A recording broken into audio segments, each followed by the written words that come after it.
Bonjour à tous, bienvenue sur Naïel Prépa. On se retrouve aujourd'hui pour le deuxième épisode consacré à la topologie. Donc comme pour le premier épisode, celui-ci est extrait d'un cours que j'ai donné le dimanche matin ou le mercredi soir. Vous avez donc un aperçu de ce à quoi ressemblent ces séances-là.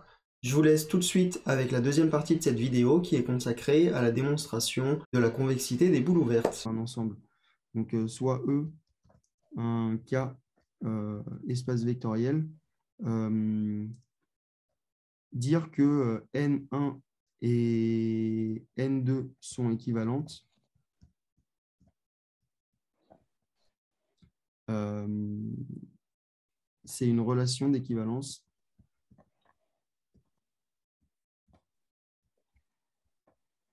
sur l'ensemble des normes de E. Euh,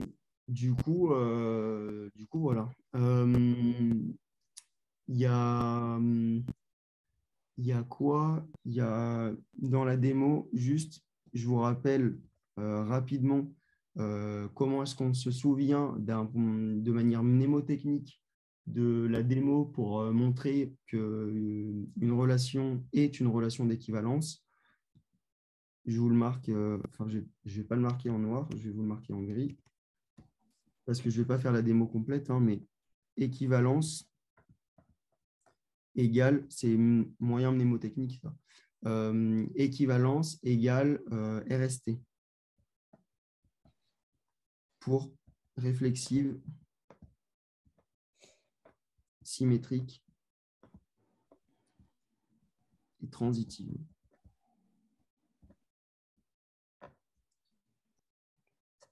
Du coup, enfin, en fait, je suis peut-être même allé un peu vite en besogne en disant N1 et N2 sont équivalentes. Il faudrait d'abord que je dise la notion, en fait, la notion propre, c'est N1 est équivalente à N2.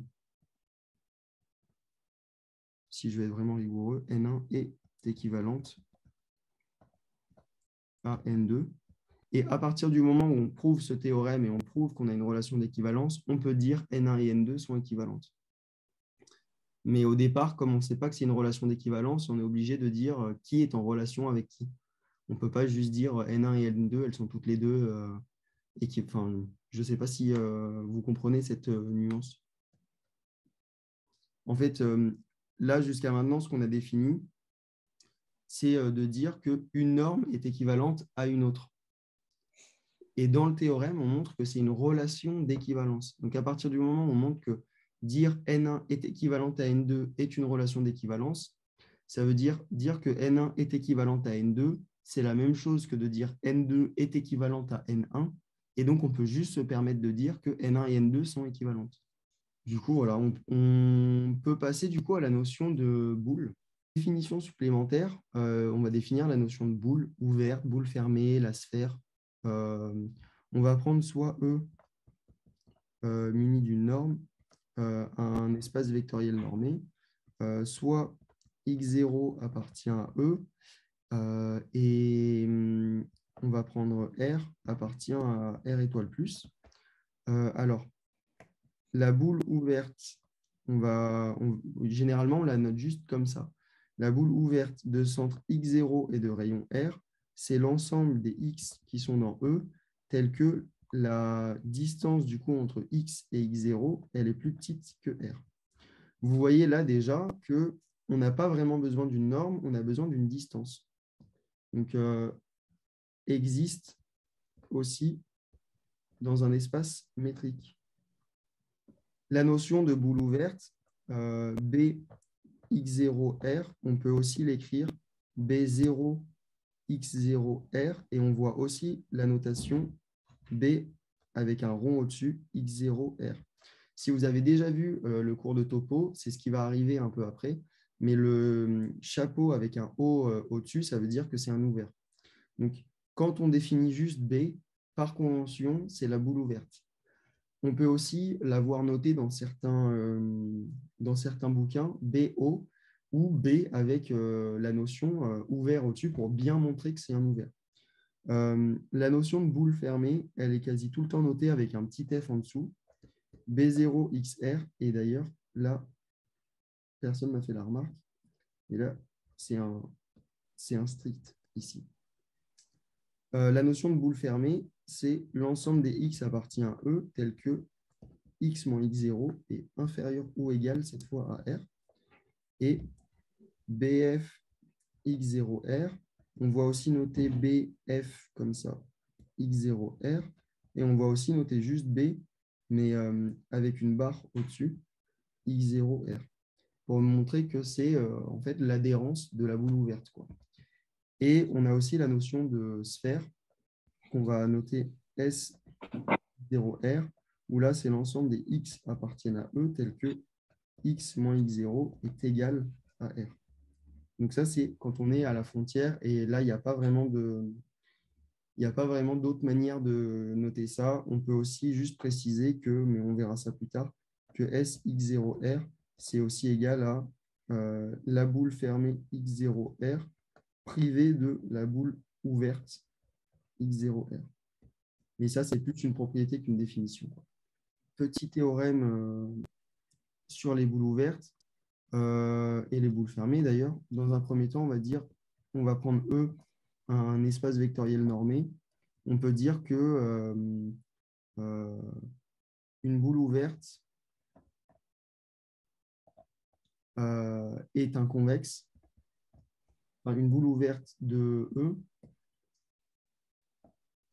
est un convexe de E.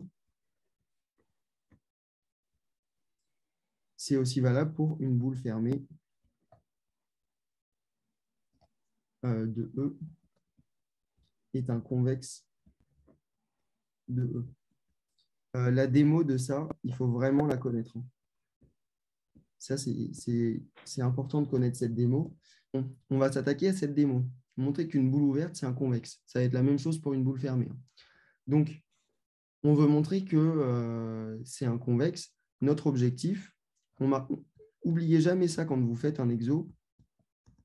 Oubliez jamais de marquer la définition mathématique de ce que vous voulez me montrer.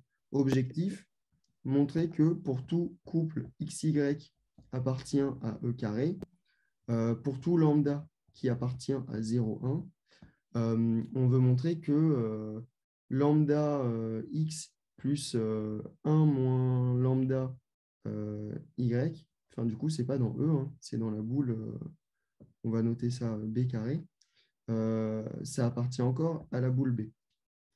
Je vous rappelle qu'un convexe, si je vous fais un schéma, cette définition-là, elle signifie quoi? Elle signifie que dès que vous prenez deux éléments, le segment qui relie ces deux éléments, il est intégralement dans votre ensemble. Donc, le truc le plus facile à se représenter, c'est si vous prenez un cercle, par exemple. Si vous prenez un cercle, vous prenez ce point-là, vous prenez ce point-là, ça, on va l'appeler X, ça, on va l'appeler Y. Bah, la droite qui les relie, elle est toujours intégralement dans votre ensemble. Par contre, si je commence à faire un truc comme ça, vous voyez que là, c'est à peu près vrai partout, sauf si je prends par exemple ce point-là et ce point-là. Si là, je prends X et là, je prends Y, là, je vais me retrouver avec une droite comme ça. Et cette droite-là, elle n'est pas intégralement dans mon ensemble. Donc ça, c'est pas convexe. Et ça, c'est convexe. Donc c'est ce que ça signifie, cette définition. Quand vous avez des définitions, essayez toujours de comprendre graphiquement ce qu'elles signifient. Donc là, en l'occurrence, on veut montrer ça. Donc, ce qu'on va faire, on va définir d'abord une boule. Donc, soit x0 appartient à E et R appartient à R étoile plus. Soit B, on va dire que c'est la boule ouverte centrée en x0 de rayon R. Soit xy appartient à B carré et lambda appartient à 0,1. Nous, ce qu'on veut montrer, c'est que lambda x plus 1 moins lambda y, il est toujours dans la boule ouverte. Donc, on va faire quoi? On va aller regarder la distance entre lambda x plus 1 moins lambda y et x0. Donc, on va aller regarder lambda x plus 1 moins lambda y moins x0. Est-ce que c'est plus petit ou pas que petit r? En l'occurrence, ça, c'est égal à quoi? C'est égal à lambda x moins x0 plus 1 moins lambda, entre parenthèses, y moins x0. Pourquoi? Parce que lambda plus 1 moins lambda, ça fait 1. Donc x0, je peux dire que c'est lambda x0 plus 1 moins lambda x0, tout factorisé là-dedans. Ça, par l'inégalité triangulaire, c'est plus petit ou égal que la distance de lambda x moins x0 plus 1 moins lambda y moins x0. Par l'homogénéité de... Ça, je vais marquer inégalité triangulaire. Par homogénéité, ça, je peux dire que c'est... Je peux sortir le lambda et dire que là, je me retrouve juste avec la norme de x moins x0 plus idem, là, je sors le 1 moins lambda et je me retrouve avec y moins x0. Ça, c'est homogénéité. Et le truc, c'est que x, on l'a défini comme étant un élément de la boule ouverte, et y, on l'a défini comme étant un élément de la boule ouverte. Donc là, on va gratter un strictement inférieur à lambda fois r plus valeur absolue de 1 moins lambda fois r encore.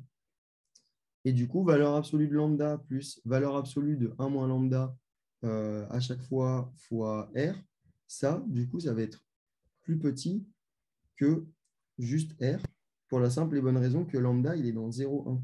Donc, en fait, valeur absolue de lambda, c'est égal à lambda, et valeur absolue de 1 moins lambda, c'est égal à 1 moins lambda.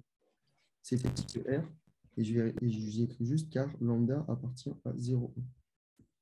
Et du coup, on a montré que la distance entre lambda x et 1 moins lambda y, enfin, la distance entre lambda x plus 1 moins lambda y et x0, c'est strictement plus petit que r. Donc, on a bien montré que lambda x plus 1 moins lambda y, il était toujours dans la boule ouverte centrée en x0 et de rayon r.